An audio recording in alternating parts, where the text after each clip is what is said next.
UmWelt, from the dog's point of nose. This morning, I was awakened by Pump coming over to the bed and sniffing emphatically at me, millimeters away, her whiskers grazing my lips, to see if I was awake, or alive, or me. She punctuates her rousing with an exclamatory sneeze, directly in my face. I open my eyes, and she is gazing at me, smiling, panting a hello. Go, look at a dog. Go on, look. Maybe at one lying near you right now, curled around his folded legs on a dog bed, or sprawled on the side on the tile floor, paws flittering through the pasture of a dream. Take a good look. And now, forget everything you know about this or any dog. This is admittedly a ridiculous exhortation. I don't really expect you could easily forget even the name or favored food or unique profile of your dog, let alone everything about him.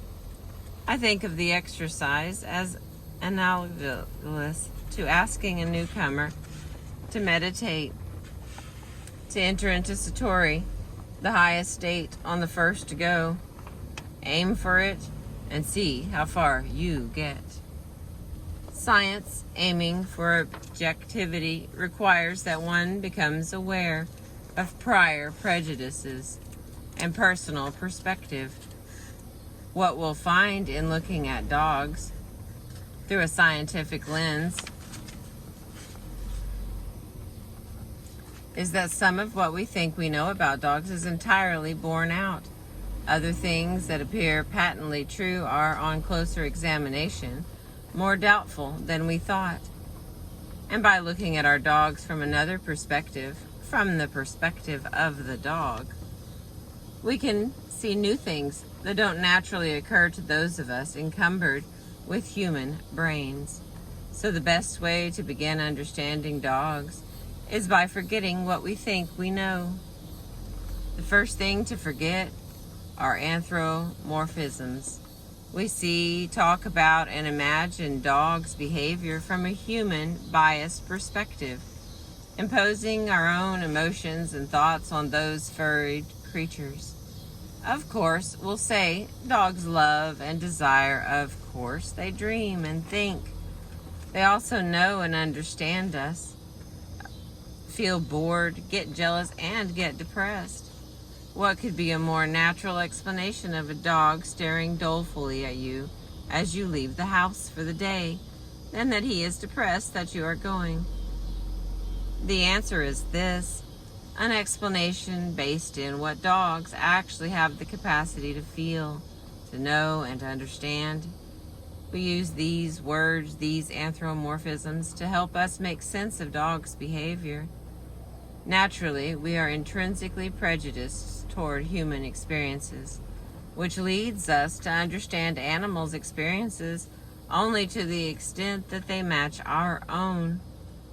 We remember stories that confirm our descriptions of animals and conveniently forget those that do not.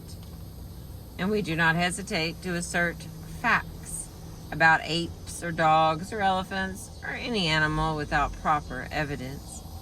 For many of us, our interaction with non-pet animals begins and ends with our staring at them at zoos or watching shows on cable TV. The amount of useful information that we can get from this kind of eavesdropping is limited.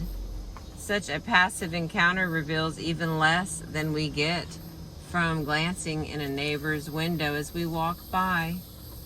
The asterisk to this is, this was made most evident for me one day collecting data of the behavior of the white rhinoceros. At the wild animal park, it is the animals who roam relatively freely, and the visitors are restricted to trains that travel around the large enclosures. I was situated in the narrow patch of grass between the track and the fence, watching a typical day of rhino socializing.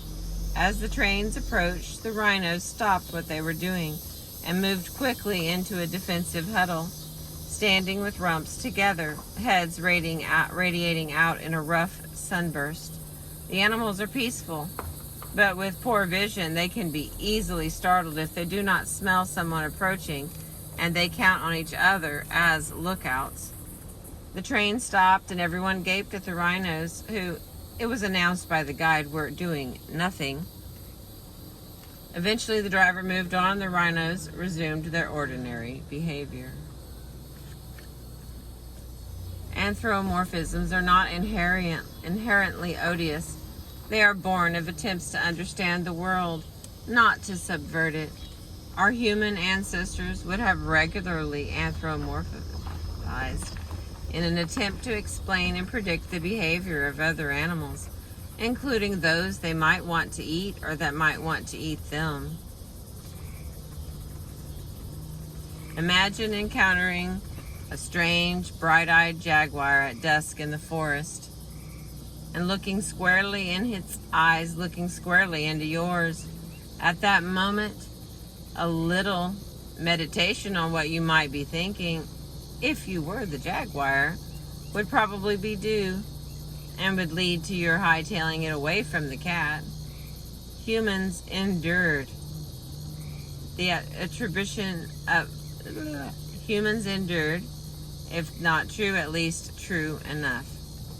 Typically, though, we are no longer in the position of needing to imagine the jaguar's desires in time to escape his clutches. Instead, we are bringing animals inside and asking them to become members of our families. For that purpose, anthropomorphisms fail to help us incorporate those animals into our homes and have the smoothest, fullest relationship with them. This is not to say that we're always wrong with our attributions. It might be true that your dog is sad, jealous, or inquisitive, depressed, or desiring a peanut butter sandwich for lunch. We are almost certainly not justified in claiming, say, depression from the evidence before us. The mournful eyes, the loud sigh, our projections onto animals are often impoverished or entirely off the mark. We might judge an animal to be happy when we see an upturn of the corners of his mouth. Such a smile, however, can be misleading. On dolphins, the smile is a fixed psychological feature, immutable, like the creepily painted face of a clown. Among chimpanzees, a grin is a sign of fear or submission, the furthest thing from happiness. Similarly, a human might raise her eyebrows in surprise, but the eyebrow-raising capuchin monkey is not surprised. He is evincing neither skepticism nor alarm. Instead, he is signaling to nearby monkeys that he has friendly designs. By contrast, among baboons, a raised brow can be a deliberate threat. Lesson: be careful which monkey you raise your eyebrows toward. The onus is on us to find a way to confirm or refute these claims we make of animals. It may seem a benign slip from sad eyes to depression, but anthropomorphisms often slide from benign to harmful. Some risk the welfare of the animals under consideration. If we're to put a dog on antidepressants based on our interpretation of his eyes, we had better be pretty sure of our interpretation. When we assume we know what is best for an animal, extrapolating from what is best for us or any person, we may inadvertently be acting at cross purposes with our aims. For instance, in the last few years, there has been considerable to-do made about improved welfare for animals raised for food, such as broiler chickens who have access to the outside or have room to roam in their pens. Though the end result is the same for the chicken, it winds up as someone's dinner. There is a budding interest in the welfare of the animals before they are killed. But do they want to range freely? Conventional wisdom holds that no one, human or not, likes to be pressed up against others. Anecdotes seem to confirm this. Given the choice of a subway car jammed with hot, stressed commuters and one with only a handful of people, we choose the latter in a second, heeding the possibility, of course, that there's some other explanation, a particularly smelly person or a glitch in air conditioning that explains this favorable distribution. But the natural behavior of chickens may indicate otherwise. Chickens flock. They don't sally forth on their own. Biologists devised a simple experiment to test the chickens' preferences of where to be. They picked up individual animals, relocated them randomly within their houses, and monitored what the chickens did next. What they found was that most chickens moved closer to other chickens, not farther away, even when there was open space available. Given the option of space to spread their wings, they chose the jammed subway car.